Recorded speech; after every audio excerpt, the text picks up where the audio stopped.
Hello, this is Jerry. I'm playing Oxygen Not Included, and you're joining me on cycle 30 of me playing the Moonlet series. So in this cycle, I am automating the incubator room a little bit further, this time controlling access to the back door. So the front door is a one-way door for a single dupe. Hugger can go into that room, but once they go in that door, they can't go out that door. They have to go out the door behind it. And so far, I've been manually turning it on and that the door in the back on and off based on whether I want them in or out of the room.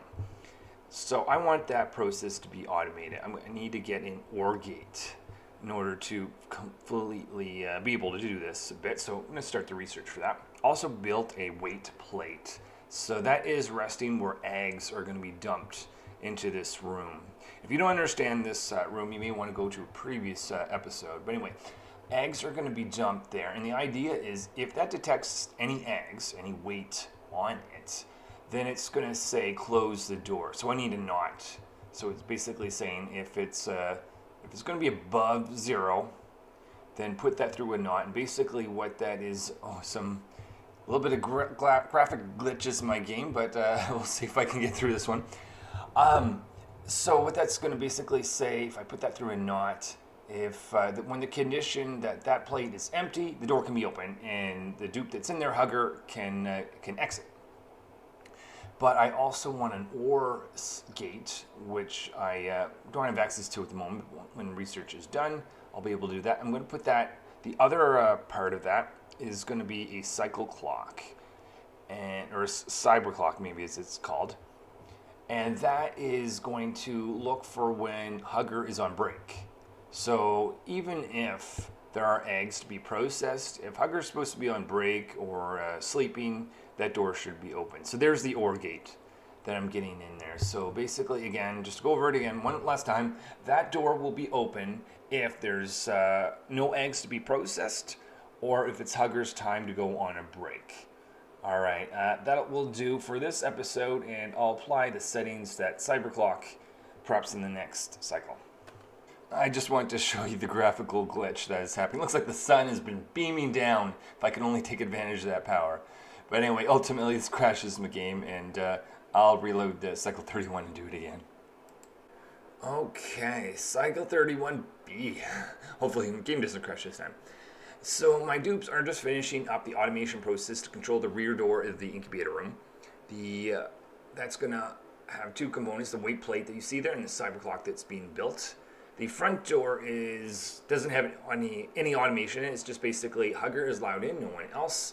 And Hugger is not allowed out, going left, and everyone else is allowed to go out if they get in there. Notice an egg just fell on the weight plate. That's indicating true, and going through a not false, meaning the door should be closed, except for the fact that cyber clock is not set. Now, this is one complaint I have in the game. The schedule is based on a 24-hour clock because you can see 24 cycles or slots in there, but the clock is based on percentage, which is just terrible.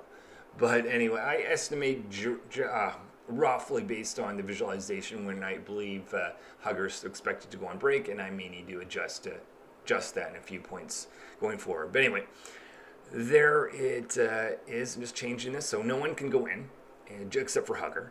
And now that's set. So I'm just going to fast forward through this. They do some hugging. I'm just doing some work on my 5th stable.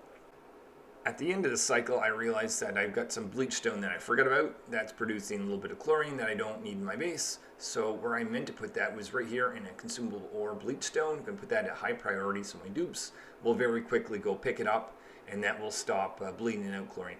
Omelets, excellent. I've been really lucky with that. Okay, that'll end this episode, and no game crash this time. Awesome.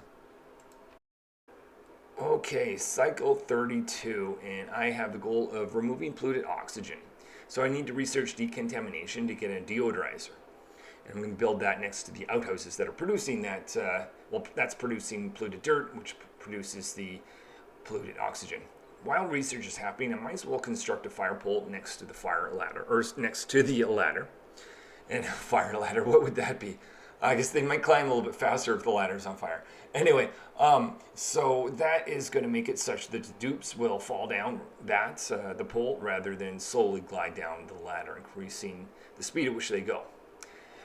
I'm going to start off in the central part of the base where the dupes will travel the most, and then do further north and south later on when I've got some time. I'm also going to put in a little bit of automation for light inside the incubation system to help hug a little bit faster.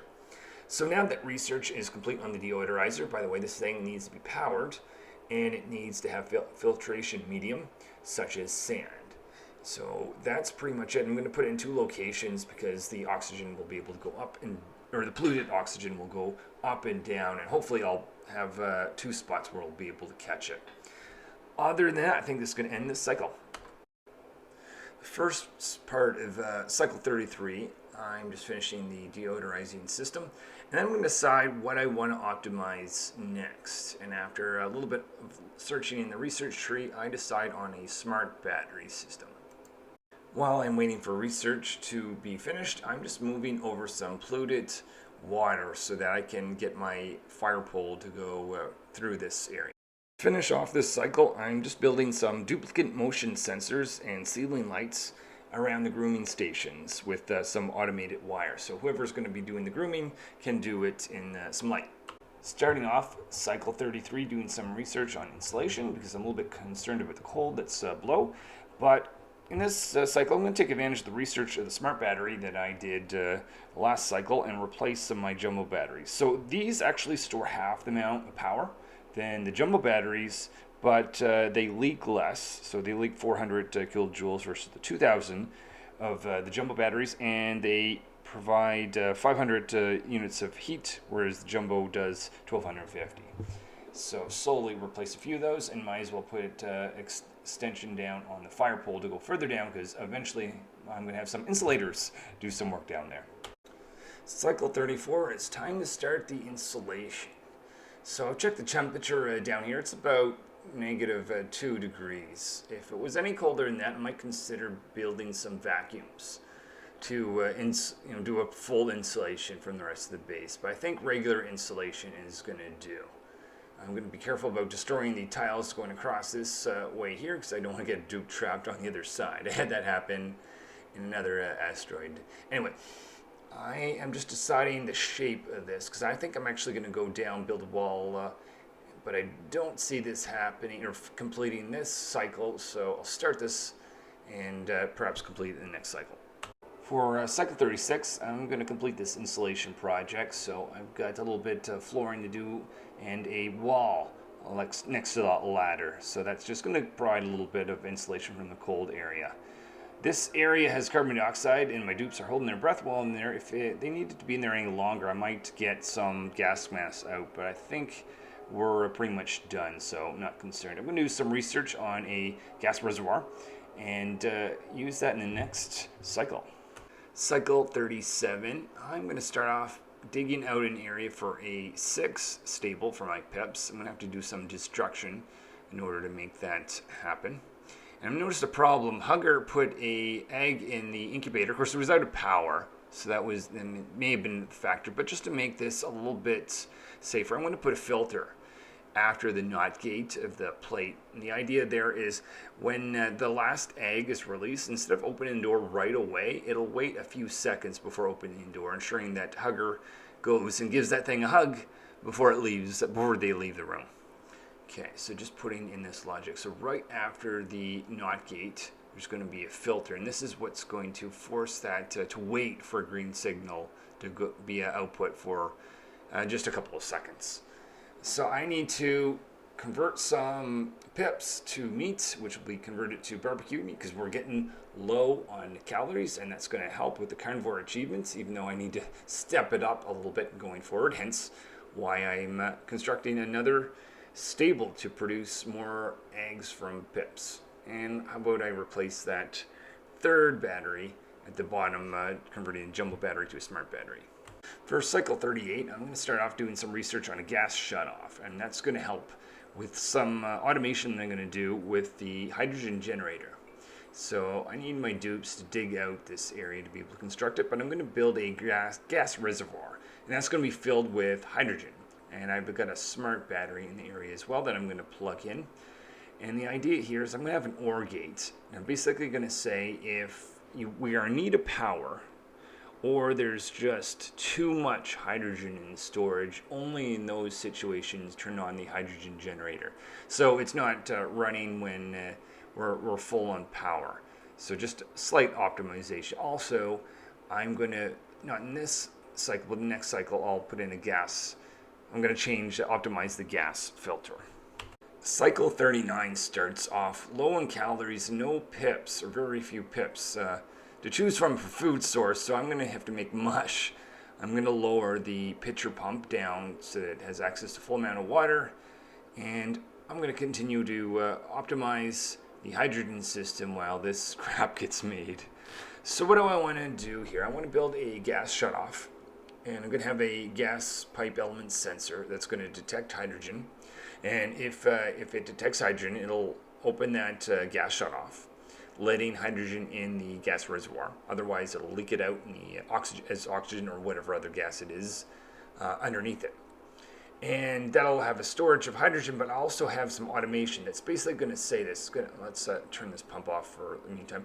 It's basically going to say if you're in need of power, run, or if there's just too much. I'm going to say 75% or more hydrogen in that thing, then turn it off. So their sensor is going to look for hydrogen, and I'll turn this back on to hydrogen. So this can now operate.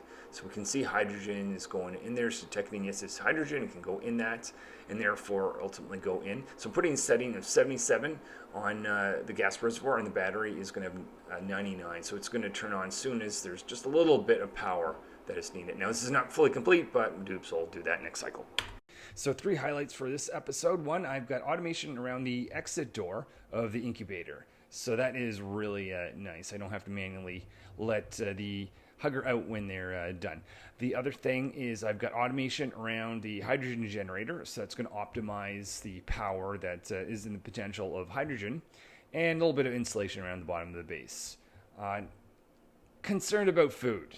I am generating mush. Not a whole lot of mush, but I really have to start seeing a lot more pip eggs going forward to feel better about the food situation. Anyway, we'll see how I do in future episodes. Hope to see you then. If you want to see more, like this video, subscribe, and Jiro signing out.